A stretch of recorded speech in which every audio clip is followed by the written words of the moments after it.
siwezi kuzielezea, ni maumivu tu.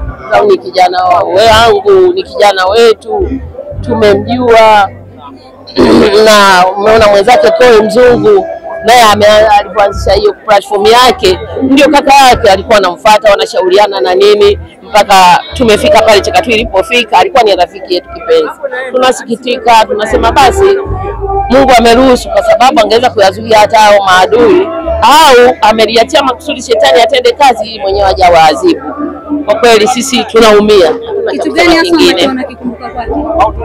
Mimi nakumbuka vingi tu, nakumbuka vingi. Mimi MC Pilipili akiwa bado hapa Dodoma, akiwa bado anavaa yale masketi yake, tulikuja kwenye harusi. Koe Mzungu akiwa bado ni dancer. Kwa hiyo MC Pilipili tukutane kwenye harusi moja, mimi nagomba msanii wangu acheze kwanza, yeye anasema achekeshe kwanza.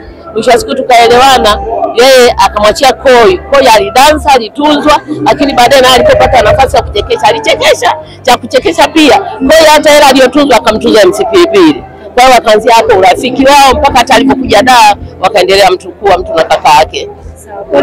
Asante sana. Asante.